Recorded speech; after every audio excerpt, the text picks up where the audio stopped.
Have you ever heard of the Prince of Persia? Why did an angel of God fight with him for 21 days and could not defeat him? How powerful is this satanic principality that Archangel Michael himself would come to help the angel of God? Very well, my dear listener. In this video, we will be doing a very detailed Bible study of the Prince of Persia, and we will be answering all these questions. Before delving into this topic, don't forget to subscribe to our channel and activate the notification bell so that YouTube notifies you every time we publish a new video. Let's get started.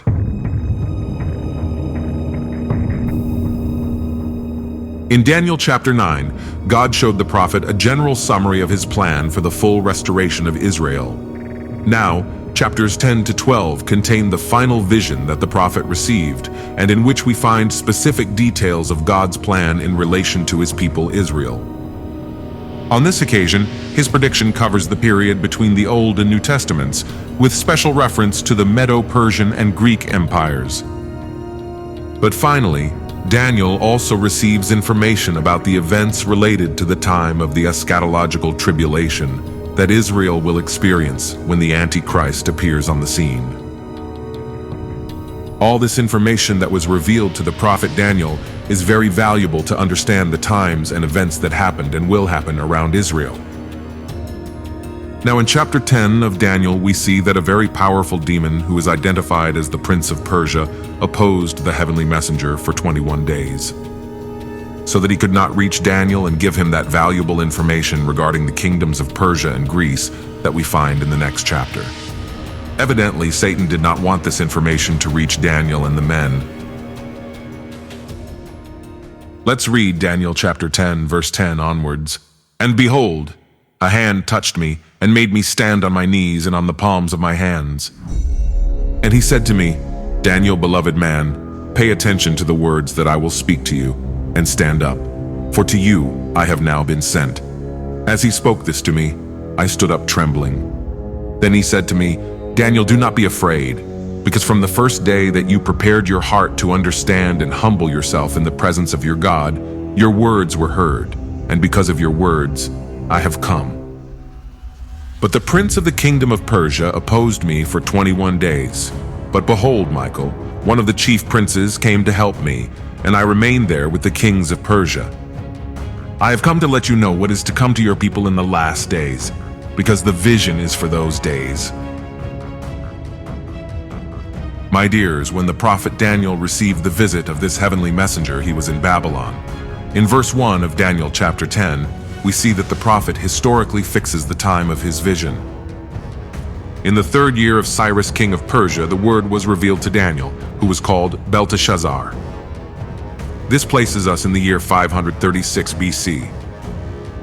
2 years earlier, Cyrus had decreed that Jews who wished could return to Jerusalem, and more than 42,000 set out on their way back.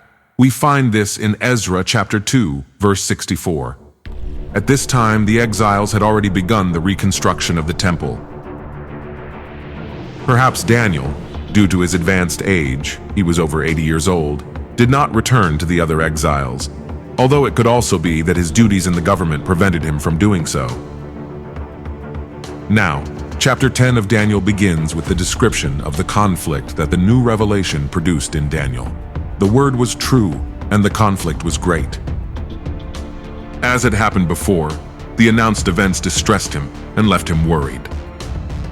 As we will see, this great conflict can refer to the fact that Satan himself opposed the prophet receiving divine communication, or also to the serious events that the people of Israel would have to go through and that the prophecy announced.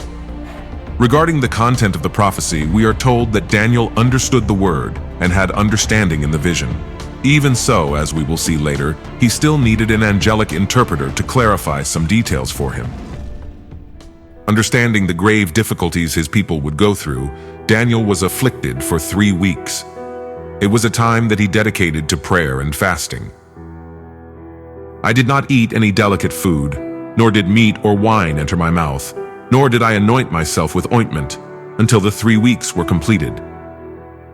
We assume that it was a time of intense prayer in favor of his people, and also asking to fully understand the word received.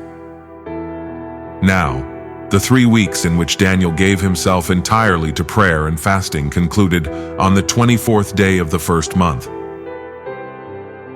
Let us remember that the first month was when the Israelites had the obligation to celebrate the Passover and the 7 days of the Feast of Unleavened Bread.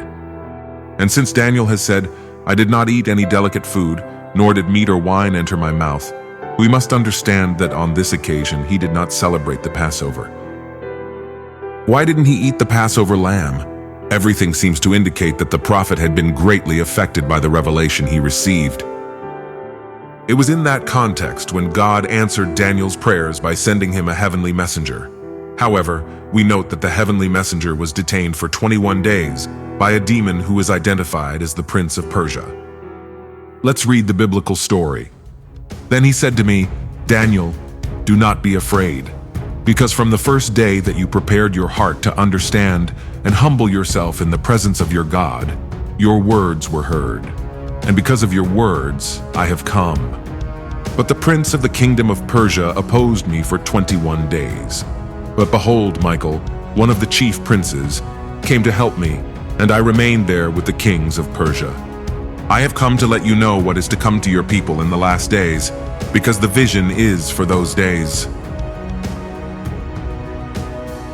In these verses, we see that Daniel had been heard on the first day of his prayer. This was because, as he had been told before, the prophet was a man greatly beloved by God. But, furthermore, he had prepared his heart to understand and to humble himself. This indicates the fervent desire that Daniel had to know the will of God and fulfill it. When this is fulfilled, there is no doubt that God will reveal himself to such a person. However, Daniel could wonder why the heavenly messenger had taken so long to answer his prayer. Let us remember that the prophet had been afflicted for 3 weeks. And although Daniel did not express this concern, the angel prepared to answer him. "But the prince of the kingdom of Persia opposed me for 21 days. But behold, Michael, one of the chief princes, came to help me, and I remained there with the kings of Persia."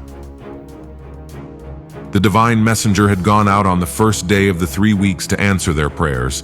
However, he had to fight for 21 days against the prince of the kingdom of Persia. We understand that this prince must have been a satanic adversary, an evil angel who was associated with the kingdom of Persia. The word prince, which comes from the Hebrew meaning sar, chief or head person of any rank or class, waiter, captain, leader, commander, commissioner, general, governor, great chief, master, mayoral officer, principal, the prince. All of these descriptions fit well with the New Testament idea that angelic ranks are organized and have hierarchies.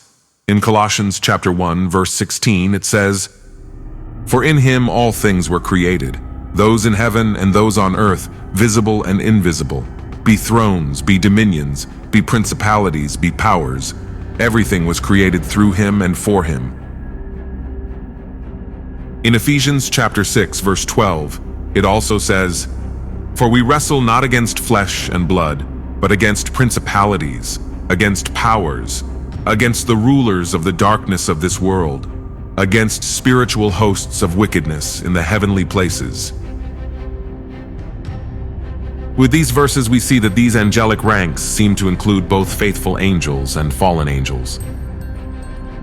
Now, the prince that Daniel mentions is a diabolical power, an evil angel. In the New Testament, they are also called demons. This passage points out a ministry that angels have in human governments, just as the Apostle Paul mentions in Ephesians chapter 6, verse 12. Such ability to delay the response to Daniel gives us great evidence of the power of the prince of the kingdom of Persia.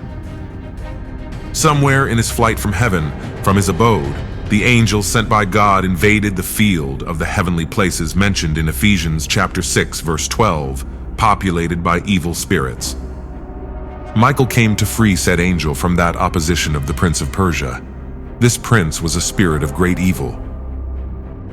It is no coincidence that today Israel's main enemy is Iran, present-day Persia, a nation controlled by the Council of Ayatollah, following Islamic precepts. These demonic powers are subordinated to Satan, who gives them the mission of leading that nation, its leaders and the population in general, to debacle and their own destruction. Now, chapter 10 of Daniel reveals to us that there is often an all-out war in the heavenly places of which we are not aware. In this incident, the angel of God was able to leave the battle when Michael arrived, but he had to return to fight the Prince of Persia and then the Prince of Greece. Let's read Daniel chapter 10, verse 20. He said to me, "Do you know why I have come to you? Well, now I have to return to fight against the Prince of Persia, and when I finish with him, the Prince of Greece will come. But I will declare to you what is written in the book of truth, and no one helps me against them, but Michael your prince." When analyzing these verses, we see that an angel of evil operates in each nation. However, we also see that there are angels of God, and in this case, we see that the Archangel Michael is the prince who fights on behalf of the nation of Israel. Michael, one of the chief princes. His name means "who is like God," and he is called Archangel. In Revelation chapter 12, we also find him leading an angelic army against the dragon and his angels. Now he appears here again to clear the way so that the heavenly messenger could reach Daniel and give him the information regarding the kingdoms of Persia and Greece that we find in the next chapter. But finally, Daniel also received information about the events related to the time of the eschatological tribulation that Israel will experience when the Antichrist appears on the scene. Evidently, Satan did not want this information to reach Daniel and the men.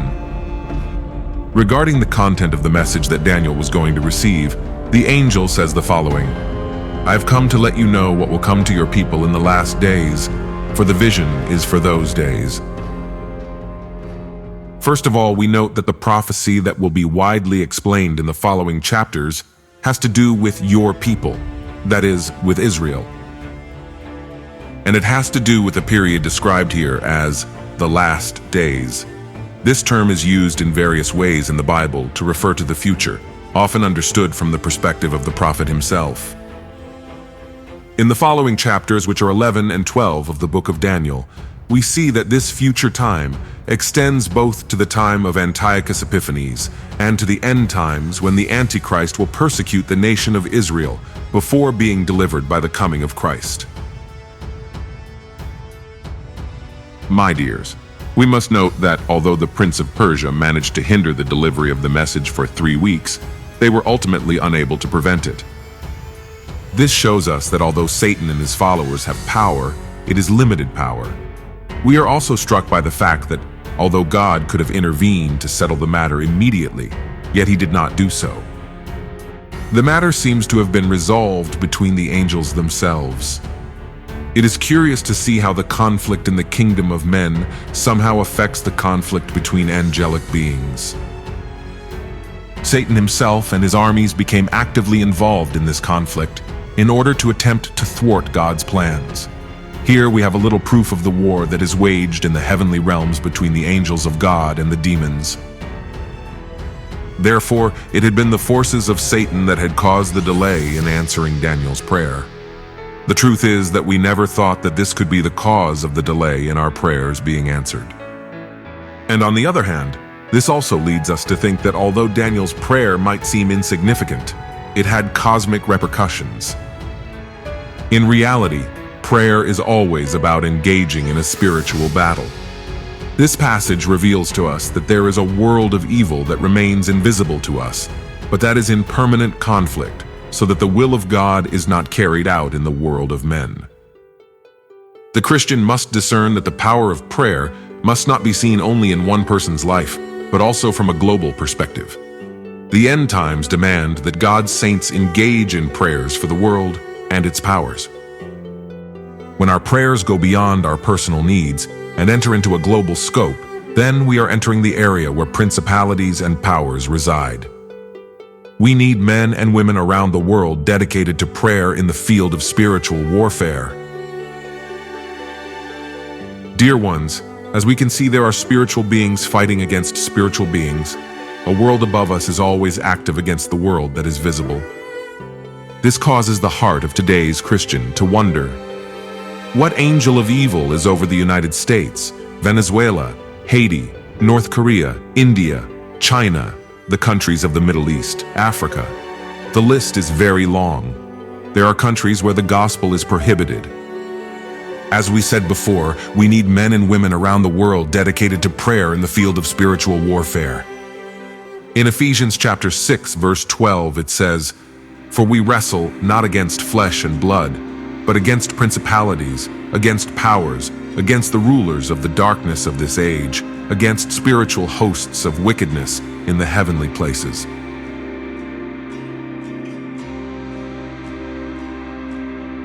And so, we are reaching the end of this video. Thank you for being part of this humble channel wisdom. God bless you greatly. And without further ado, now I say goodbye, and it will be with me until the next video.